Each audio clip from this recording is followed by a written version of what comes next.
सुंदरवन के जंगल में पक्षियों का एक आशियाना था। जंगल के सभी पक्षी आपस में मिलजुल कर रहते थे। सुंदरवन से कुछ ही दूरी पर एक खूंखार चील अपनी गुफा में रहता था। जब भी चील को भूख लगती, वो सुंदरवन के पक्षियों को मारकर खा जाता था। चील के कहर से सारे पक्षी परेशान हो चुके थे। बच्चों, मैं तुम लोगों के लिए दाना लाने जा रही हूँ। तुम लोग घोंसले के अंदर छुपे रहना। कोई कुछ भी बोले पर बाहर मत निकलना। ठीक है मम्मा, हम लोग बाहर नहीं निकलेंगे। मम्मा, आप जल्दी आ जाओगी ना? हाँ मेरे बच्चों, मैं जल्दी आ जाऊंगी। ओहो, बहुत भूख लग रही है। अगर मैं अंडों को छोड़कर दाना लेने चली जाऊं तो जालिम चील अंडों को खा जाएगा। अब मैं क्या करूं? हाँ, ऐसा करती हूँ, घोंसले के ऊपर पेड़ की पत्तियां डाल देती हूँ ताकि चील जब आए तो उसे अंडे ना दिखाई दे। यह कहकर तोती अपने अंडों के ऊपर पेड़ की पत्तियां डाल देती है। अरे बाप रे, बच्चे भूख से बेहाल हो रहे हैं, पर इस खूंखार चील की वजह से दाना चुगने जाना भी मुश्किल हो रहा है। अगर मैं बच्चों को यहाँ छोड़कर चली गई तो चील इनका आसानी से शिकार कर लेगा। मैं ऐसा करती हूँ, बच्चों को किसी झाड़ी में छुपा देती हूँ ताकि चील की नजर मेरे बच्चों पर ना पड़े। यह सोचकर सोनी चिड़िया अपने दोनों बच्चों को एक एक करके घोंसले से निकालकर एक झाड़ी में छुपा देती है। अब बच्चों के लिए भोजन लाने जाना होगा, पर बच्चों को अगर किसी सुरक्षित स्थान पर नहीं छुपाया तो चील इन्हें खा जाएगा। क्या करूं? हाँ, पेड़ के खोखले भाग में घोंसला बनाकर बच्चों को छुपा देती हूँ और बाहर से घोंसले का चिन्ह हटा देती हूँ ताकि किसी को भी घोंसले के होने का शक न हो। यह सोचकर टुनटुनी चिड़िया एक पेड़ में सुराख कर देती है और अपने बच्चों को उसमें रखकर बाहर से घोंसले के निशान को भी मिटा देती है। इस तरह सारे पक्षी अपने अपने बच्चों और अंडों को सुरक्षित स्थानों में छुपाकर भोजन की तलाश में निकल पड़ते हैं। अब तक तो सभी पक्षी भोजन लाने बाहर चले गए होंगे। अब जाता हूँ और उनके घोंसले से भोजन चुरा कर लाता हूँ। यह कहकर कालू कौवा भोजन चुराने सभी पक्षियों के घोंसले में जाता है, पर उसे कहीं भी कुछ नहीं मिलता। तब कौवा एक पेड़ पर बैठकर सोचने लगता है, आज जंगल के पक्षियों को क्या हो गया है? यह सब कहाँ चले गए हैं? ना कोई पक्षी है और ना ही उसका कोई घोंसला। मेरे जैसे निकम्मे कौवे का अब क्या होगा? मैंने तो कभी मेहनत करके भोजन ढूंढा ही नहीं, सिर्फ भोजन चुरा चुरा कर अपना पेट भरता रहा हूँ। अब मेरा क्या होगा?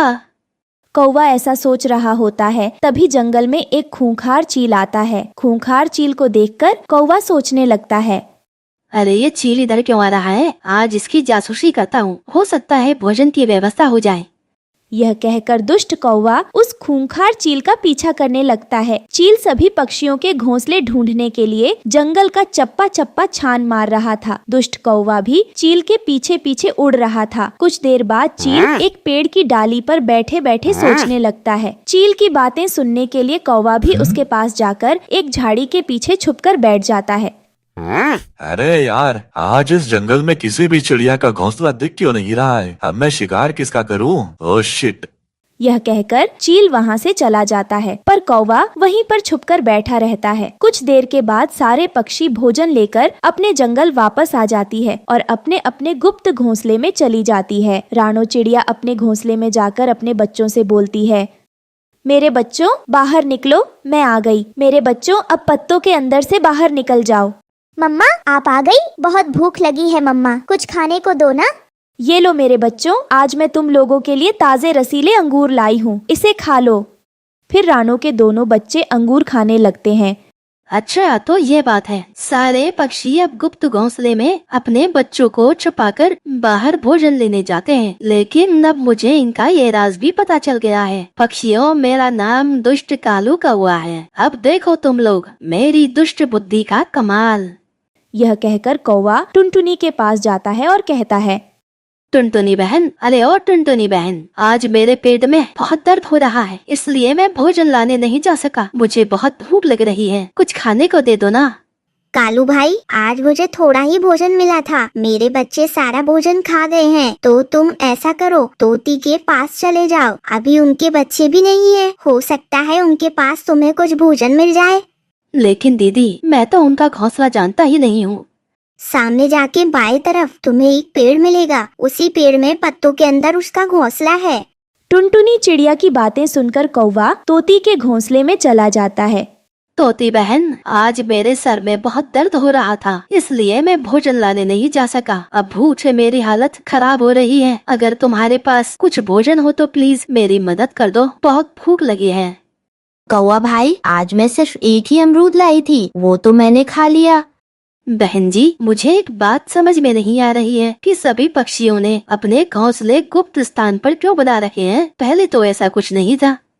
अरे कौवा भाई, तुम्हें नहीं मालूम, इस जंगल में एक खूंखार चील आता है और जब हम सभी पक्षी भोजन की तलाश में बाहर जाते हैं तो वो चील हमारे बच्चों को उठाकर ले जाता है और खा जाता है। ओहो, तो ये बात है। यह कहकर कौवा वहाँ से उड़ जाता है और एक बड़े पेड़ पर बैठे बैठे सभी पक्षियों के गुप्त घोंसले का पता लगा लेता है। अरे वाह, अब तो मजा ही आ जाएगा। मुझे सभी पक्षियों के गुप्त घोंसले का पता लग गया है। कल जब पक्षी भोजन लाने बाहर जाएंगे तब मैं उनका सारा भोजन, अंडा, छोटे छोटे बच्चे सबको खा जाऊंगा। यह कहकर कौवा वहाँ से चला जाता है। दूसरे दिन जब सभी चिड़िया भोजन लाने चली जाती है तब कालू कौवा बोलता है, आज तो मजा ही आ जाएगा। सभी पक्षियों का घोंसला पहले ही से देख रखा है। बस जाऊंगा और भोजन, अंडा, बच्चा जो भी मिले चट कर जाऊंगा। फिर वो कबूतरी के घोंसले में चला जाता है। ओए कबूतरी के बच्चे, आज तो तुम्हें मैं बड़े ही चाव से खाऊंगा।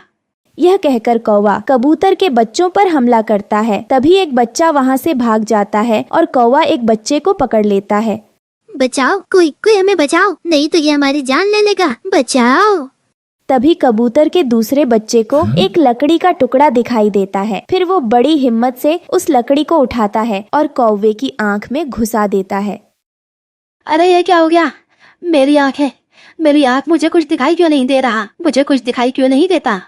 इस तरह जब कौवे की आंखों में दर्द होने लगता है तो वो कबूतर के बच्चे को छोड़ देता है और दुष्ट कालू कौवा वहाँ से चला जाता है और फिर एक बड़े से पेड़ पर बैठकर बोलता है, मेरी आंखों को जख्मी किया है कबूतर के बच्चे। रुक, अभी दिखाता हूँ कि कालू कौवा क्या कर सकता है। यह कहकर दुष्ट कौवा उस खूंखार चील के पास चला जाता है। क्या रे कौवे, यहाँ क्यों आए हो?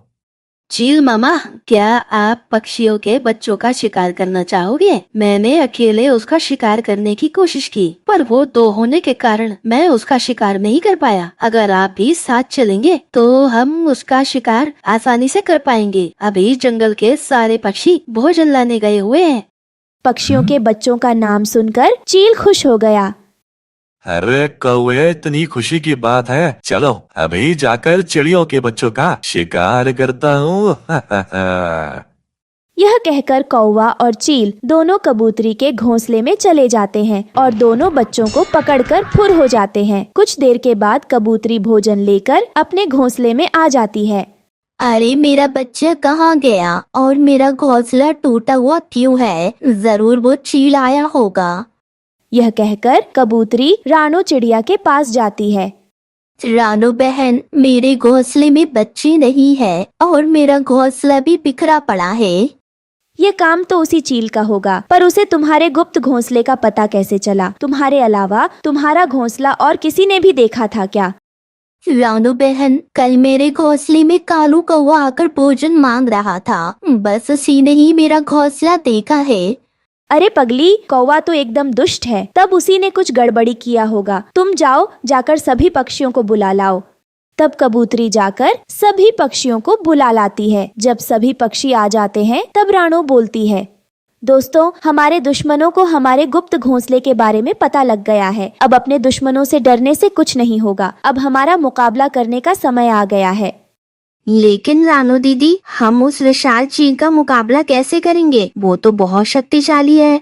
वो कितना भी शक्तिशाली हो जाए, हम सभी की ताकत के सामने उसकी ताकत कम पड़ ही जाएगी। अब ध्यान से सुनो, कल सुबह होते ही हम सभी पक्षी चारों तरफ से तीर और धनुष लेकर पेड़ में छिपे रहेंगे और बीच में मेरा बेटा घोंसले में बैठा रहेगा। जब चील इस जंगल में आएगा, मेरे बेटे का शिकार करने की कोशिश करेगा, तभी हम सभी एक साथ धनुष से तीर चलाएंगे। जब तीर का निशाना एक साथ लगेगा तो फिर वो मर ही जाएगा।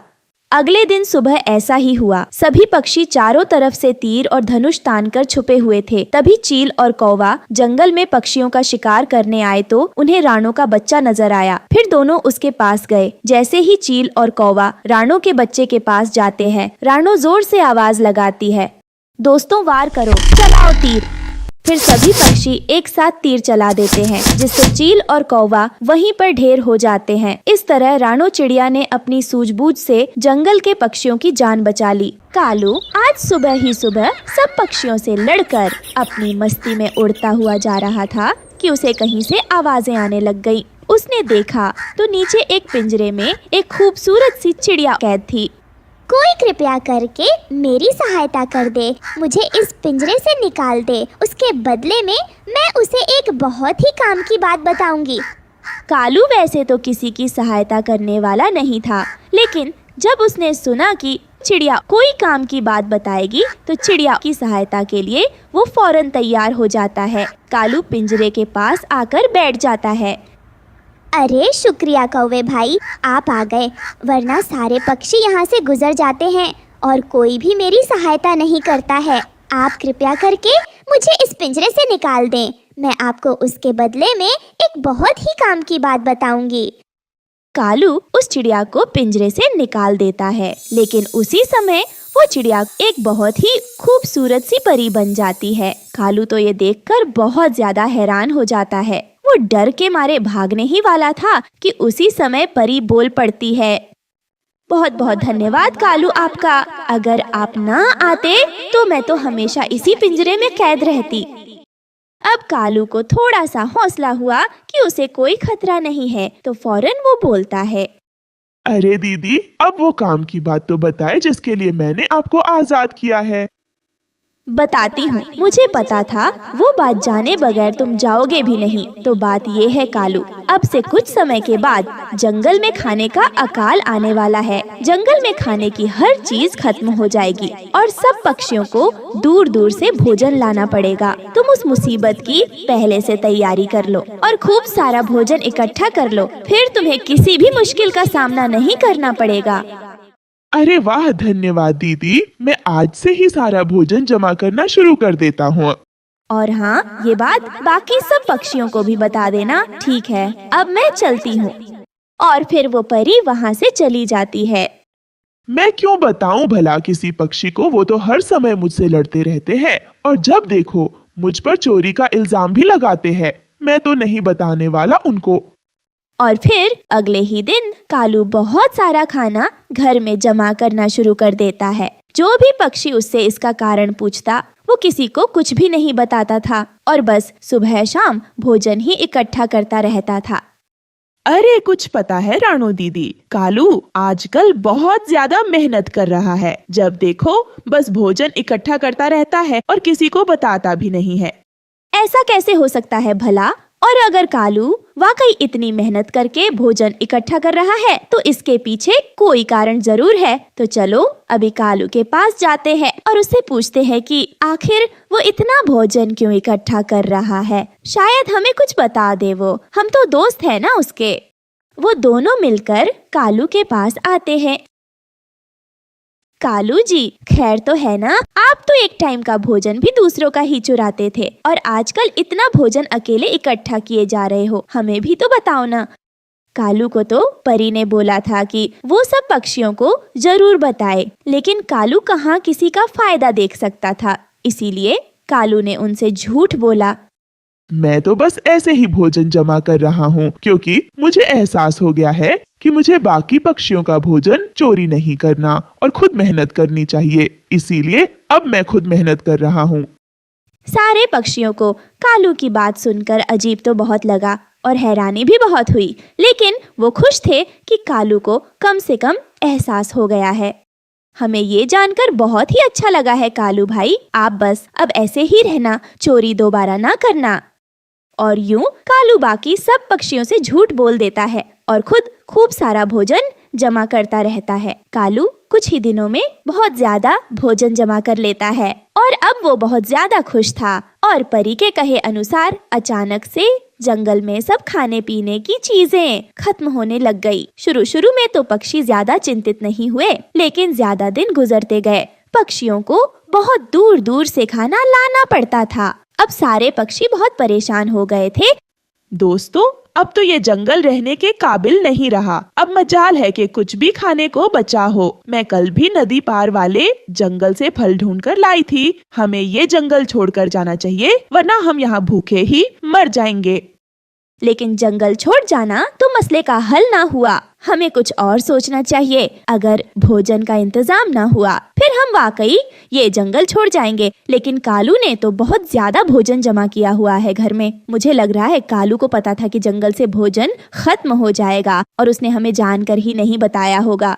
दोस्तों, क्यों ना हम सब मिलकर कालू के पास जाएं और उसे खाने को कुछ मांगे। हो सकता है वो हमें कुछ खाने को दे दे।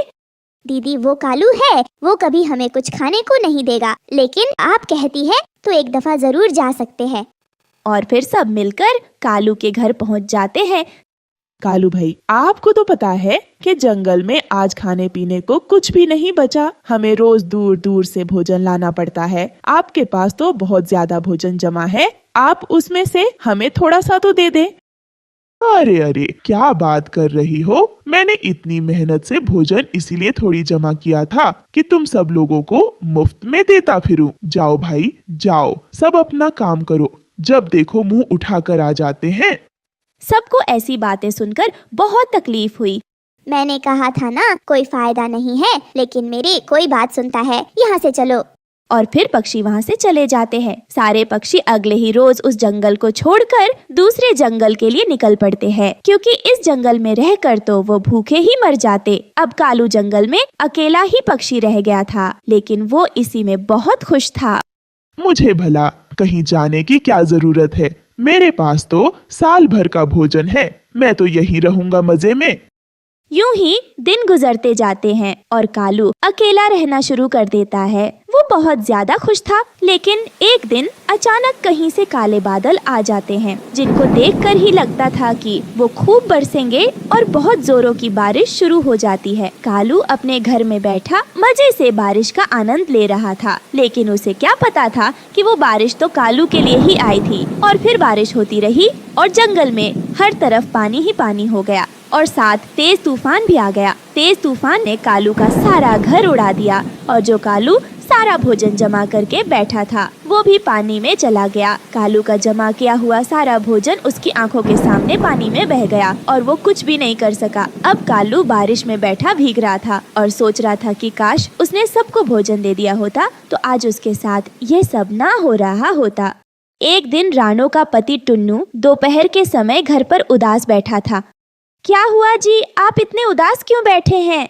काफी दिनों से मुखिया जी से मजदूरी मांग रहा हूँ, पर वो तो दे ही नहीं रहे। तो उनसे कहते क्यों नहीं? हमारे घर में राशन खत्म होने को है। अगर आप हमें समय से पहले पैसे दे नहीं सकते तो ऐसी जगह काम करने का क्या फायदा? टुन्नू कालू सेठ से पैसे लेने के लिए उनके घर पहुंच जाता है। क्या बात है टुन्नू, तुम यहाँ कैसे? सेठ जी, आपने 3 महीने से मेरी मजदूरी नहीं दी। मेरे घर पर राशन खत्म होने को है। मेरे घर पर मेरी पत्नी और मेरी बेटी मेरी जिम्मेदारी है। तो मैं क्या करूँ? सेठ जी, मैं तो बस अपने पैसे मांग रहा हूँ। इतना सुनकर कालू सेठ टुन्नू को बुरी तरह से पिटने लगता है और उसे धक्के देकर बाहर निकाल देता है। जा नहीं देता तेरे पैसे। जिससे भी शिकायत करनी है कर ले, जो उखाड़ना है उखाड़ ले। टुन्नू रोते हुए घर आ गया और सारी घटना रानो को बताने लगा। चिंता क्यों करते हो जी, भगवान पर भरोसा रखिए, सब ठीक हो जाएगा। तुम समझ नहीं रही हो, घर का राशन खत्म होने को है। आज तो मेरे पास कुकू को खाना खिलाने के भी पैसे नहीं बचे। अब मैं क्या करूं? चिंता मत कीजिए, मैं पड़ोस में रहने हरिया तोते से कुछ पैसे उधार ले लेती हूँ। आप ऐसे उदास मत बैठिए। इतना बोलकर रानो हरिया तोता के घर चली जाती है। हरिया भैया, मुझे कुछ पैसों की जरूरत है। वो क्या है ना, मेरे पति को कहीं भी काम नहीं मिल रहा। काम मिलते ही पैसे चुका देंगे। बात तो सही है रानो, काम तो कहीं भी नहीं मिल रहा। सब तरफ यही हाल है। मैं तुम्हें पैसे तो दे देता हूँ, पर मेरी एक बात सुनो। क्यों ना तुम भी काम में अपने पति का हाथ बटाना शुरू कर दो। दोनों एक साथ काम करोगे, घर में अच्छे पैसे आएंगे। सही बोल रहे हो हरिया भैया, मन तो मेरा भी करता है पर मुझे कुछ काम भी तो नहीं आता। क्यों ना तुम मेरे साथ कागज के खिलौने बनाओ और मेरे साथ बाजार में बेचने चलो। रानो को हरिया तोता का यह उपाय पसंद आया। उस दिन के बाद से रानो हरिया तोता के साथ कागज के खिलौने बनाना सीखने लगी और कुछ ही दिनों में रानो भी कागज के खिलौने बनाना सीख गई। अरे वाह रानो, तुम तो मुझसे भी अच्छे कागज के खिलौने बनाने लगी। मुझे तो विश्वास ही नहीं हो रहा। अगले दिन रानो हरिया तोता के साथ बाजार में खिलौने बेचने चली गई। रानो के सारे खिलौने बिक गए। अरे वाह रानो, तुम्हारे तो सारे खिलौने बिक गए, इधर मेरे खिलौने बच गए। कहीं तुम्हें बुरा तो नहीं लगा? अरे इसमें बुरा लगने वाली क्या बात है, भगवान सबको अपना अपना नसीब देता है। ऐसी ही काफी दिन गुजर जाते हैं। एक दिन रानो चिड़िया कागज के खिलौने बेच रही थी। तभी कालू सेठ अपने कुछ पक्षियों के साथ वहाँ पर आता है। कैसी हो रानो? देख रहा हूँ तुम्हारे खिलौने आजकल बहुत ज्यादा बिक रहे हैं और तो और तुम लोगों की स्थिति भी बता रही है कि तुम्हारी आमदनी अच्छी हो रही है। सब भगवान की कृपा है। सेठ जी, आप यहाँ कैसे? बात यह है रानो, हमारा जंगल 2 नदियों के बीच में है। बरसात का मौसम आने वाला है और मुझे खबर मिली है कि इस बार हमारा जंगल भयंकर बाढ़ की चपेट में आ सकता है। फिर तो हम पक्षियों का जीवन मुश्किल हो जाएगा। इसलिए मैं सबसे चंदा इकट्ठा कर रहा हूँ। रानो, मैं तुमसे भी चंदा लेने आया हूँ। मैं जंगल के पक्षियों से चंदा लेकर उनके कंबल और खाने पीने की व्यवस्था करूँगा। रानो ने उस दिन की सारी कमाई कालू सेठ को दे दी। मुझे तुम पर विश्वास नहीं है कालू सेठ। वैसे भी मेरे पति के 3 महीने का पैसा रोक कर रखे हो। देखते हैं पक्षियों की कितनी मदद करते हो। अरे तुम्हारा पति बदतमीजी से बात कर रहा था, इसलिए मैंने उसे मारा। इतना कहकर कालू वहाँ से चला गया। दिन ऐसे ही बीतते गए पर कालू ने कुछ व्यवस्था नहीं किया। जब रानो ने इस बात के खिलाफ आवाज उठाई तो उससे बर्दाश्त नहीं हुई। वो रोज रानो और उसके परिवार को परेशान करने लगा, जिस वजह से वो लोग उस जंगल को छोड़कर चले गए। टुन्नू जी, ये सब मेरे सच बोलने का नतीजा है। दिल छोटा मत करो रानो, तुमने तो सच बोला है और सच बोलने वालों की कभी हार नहीं होती। वो सब तो ठीक है जी, पर अब क्या होगा? हमारे पास बिल्कुल भी पैसे नहीं हैं। इस पोटली में सिर्फ गुड़िया के लिए थोड़े से दाने बचे हैं। रानो ने बस इतना ही कहा था, तभी दूसरे बच्चे के रोने की आवाज उसको सुनाई दी। रानो ने देखा कि पेड़ के नीचे एक चिड़िया का बच्चा रो रहा है। मेरे पास तो थोड़े से दाने हैं, अगर इसे दे दूंगी तो हमारी गुड़िया क्या खाएगी? चिंता मत करो रानो, यह बच्चा कई दिनों से भूखा लग रहा है, पहले इसे दाना खिला दो। रानो बच्चे को दाने खिलाने लगी। बच्चा दाना खा ही रहा था, तभी तेज रोशनी के साथ उस बच्चे का आकार बड़ा हो गया। मैं एक दिव्य पक्षी हूँ, मुझे तुम्हारे बारे में सब पता है। तुम्हारे पास थोड़े से ही दाने थे, तुमने अपने बच्चों को ना देखकर मुझे खिला दिया। मैं तुम्हें वरदान देता हूँ, अब तुम जो भी कागज के खिलौने बनाओगी उनमें जादुई शक्तियाँ आ जाएंगी। और एक राज की बात, कल तुम्हारे जंगल में भयंकर बाढ़ आने वाली है, सब तरफ तबाही तबाही होगी। इतना कहकर वो पक्षी गायब हो गया। हम इस जंगल को छोड़कर नहीं जा सकते, हमारे जंगल के पक्षी मुसीबत में हैं, हमें पक्षियों की मदद करनी चाहिए। रानो और टुन्नू घर वापस आ गए। उसने कल की तैयारी करना शुरू कर दी। रानो ने बहुत सुंदर कागज के नाव बनाए। उसने नाव में बहुत सुंदर सुंदर कागज के घर बनाए। देखते ही देखते कागज की नाव बड़ी हो गई और एक विशाल नाव बन गई। वो दोनों अपनी बच्ची को लेकर उस नाव में बने कागज के घर में चले गए। अरे रानो, ये तो लग ही नहीं रहा कि ये कागज की नाव में कागज का घर है। ये तो काफी मजबूत है। उसने सही कहा था, इसमें जादुई शक्तियाँ आ गई हैं। अगले दिन भयंकर बारिश शुरू हो गई। देखते ही देखते पूरे जंगल को बाढ़ ने अपने चपेट में ले लिया। जंगल में हाहाकार मच गया और रानो अपनी नाव बाढ़ में तैराने लगी। उसने सब पक्षियों को उस कागज के बने घर में ले लिया, सिवाय कालू सेठ को छोड़कर। मुझे भी ले लो रानो, मुझे माफ कर दो, मुझसे बहुत बड़ी गलती हो गई। फिर कालू सेठ अपने परिवार को लेकर कागज में बने घर में आ गया। मुझे माफ कर दो रानो, मैंने तुम्हारे साथ कितना बुरा किया, उसके बाद भी तुमने मेरी कितनी मदद की। हमें हमेशा दूसरों की मदद करनी चाहिए, पता नहीं कौन किसका काम आ जाए। कुछ दिनों बाद जब बाढ़ का पानी उतर गया, तब रानो ने कागज के भोजन बनाना शुरू कर दिया। रानो जैसे ही कागज के भोजन बना रही थी, वो असली का भोजन बनते जाता। अरे वाह रानो, ये कैसे हुआ? कागज के भोजन असली भोजन कैसे बनते जा रहे हैं? आपको याद नहीं उस जादुई पक्षी ने हमसे क्या कहा था? तुम कोई भी कागज का खिलौना बनाओगी उसमें जादुई शक्तियाँ आ जाएंगी, इसीलिए यह भोजन असली बन गए। प्रभु ने हमारी मदद की है। देखो रानो, इस तरह से कितने पक्षी भूखे मरने से बच गए। इस तरह सबने भर पेट भोजन किया और भूखे मरने से बच गए। कुछ महीनों बाद सब कुछ ठीक हो गया और रानो फिर से कागज के खिलौने बेचने लगी और कागज के बने घर में खुशी खुशी रहने लगी। दोस्तों, आपको हमारी आज की कहानी कैसी लगी? हमारी कहानी को लाइक करें, कमेंट करके अपनी राय हमें दें। आपके कमेंट और लाइक हमारे हौसले को बढ़ाते हैं। अगर आप हमारे चैनल पर नए आए हैं तो हमारे चैनल को सब्सक्राइब करना ना भूलें। आपका धन्यवाद।